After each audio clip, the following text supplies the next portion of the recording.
We've heard rumours of new, smaller capacity, more affordable options from Harley Davidson, and now it's finally happening with their partnership with China's Qianjiang bearing fruit in the form of two new parallel twin Harleys, the X350 and the X500. So will these be the best beginner cruisers of 2024, and if so, which one should you buy? Let's find out. Here in Australia, the Street 500 was a very popular beginner option as the only legal Harley for new riders. But the street lineup never saw widespread success, even if it did have its fans. No, I jest, the Street 750 certainly had its fans, but they seem to fall outside the more traditional Harley family.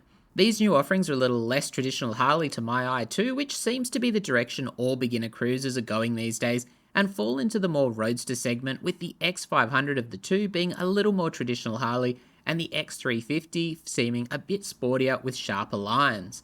The X350 here in Australia will retail for $8,500 right away, for reference, and the X500 bumps that up to $11,500, with both expected in December if you want to get your name down.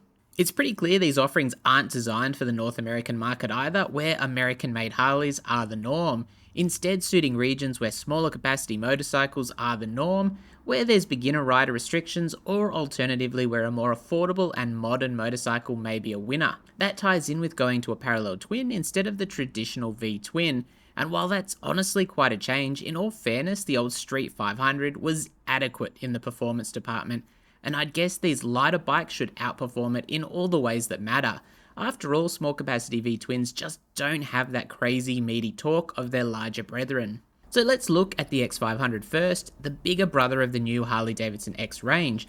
Just as well there's only two of them, the old Google searches could have been quite awkward if there'd been three. So a 500cc liquid-cooled parallel twin, 69 by 66.8mm bore and stroke, 11.5:1 compression ratio and 46 Nm of torque, plus 47 horsepower or 35 kilowatts of power, peaking at 8,500 RPM.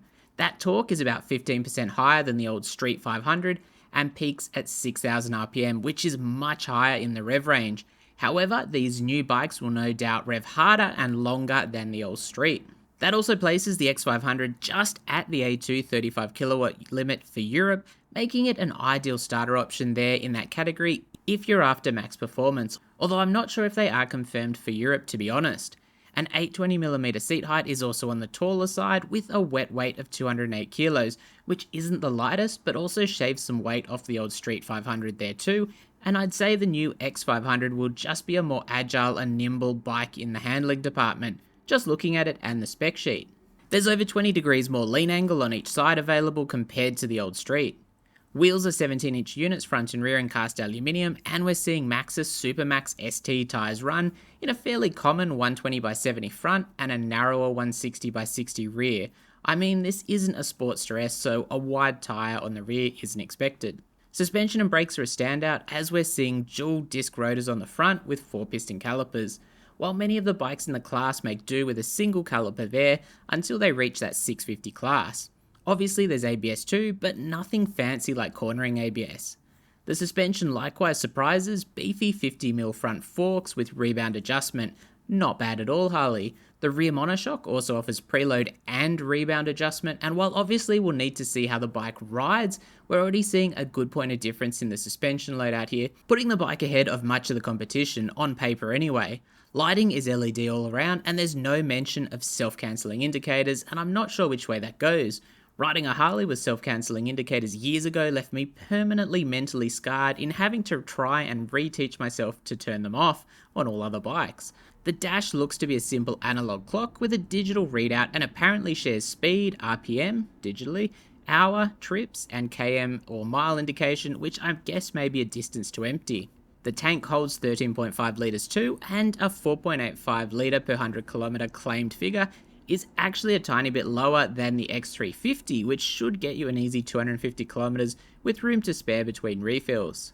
The X500 also runs a bit more downstated styling, not as sporty of the two models, with rounder lines to my eyes, and a tail which again harks back to the Street 500. And of course Harley's more traditional looks. The seat is clearly more padded and runs a taller profile, but that may be in part how it's mounted and integrated into the tail, while you're getting a full muffler rather than one of those hidden away belly exits which reduce weight but tend to be ugly as sin.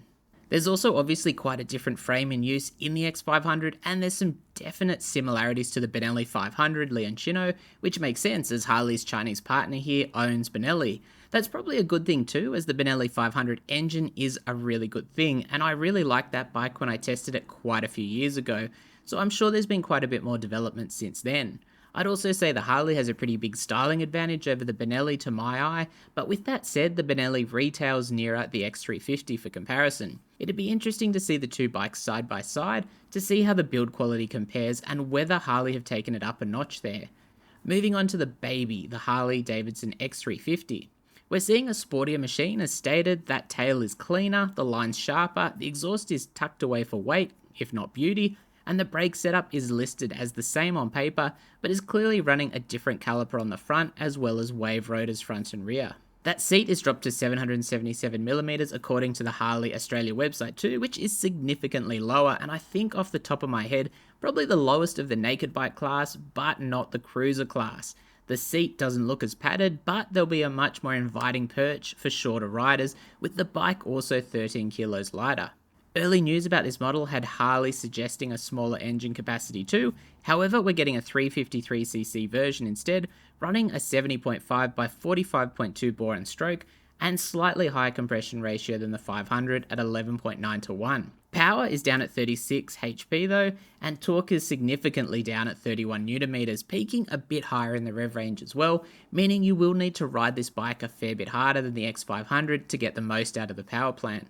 Lean angle is also a bit more limited on the X350, although we're talking well over 40 degrees on each side, so probably not a big consideration for most riders. Both the X350 and X500 run a cable clutch too and chain final drive, with the clutch being pretty obvious, while the chain makes more sense on this kind of bike than the more traditional Harley belt setup. Forks are also a smaller diameter 41mm unit, still inverted, and also offer rebound adjustment, while the shock is run offset and again is preload and rebound adjustable, just like on the bigger X500. Wheels are unchanged to the bigger sibling too, same 17 inches, same tyre sizes. Overall thoughts on the new Harley Davidson X models. These look like two ideal options for ushering in a new generation of international Harley riders and have the potential to greatly widen the type of riders they bring on board, which can only be a good thing as a manufacturer. I'm sure there'll be those who are highly offended that the new bikes aren't made in America, and while there's a point there, it's kind of irrelevant in a world where basically every motorcycle brand has expanded production to places like Thailand, China, and India. I'd say that's a lot more excusable too when you're doing it to offer very competitively priced beginner-centric or commuter models where that price is such a huge consideration.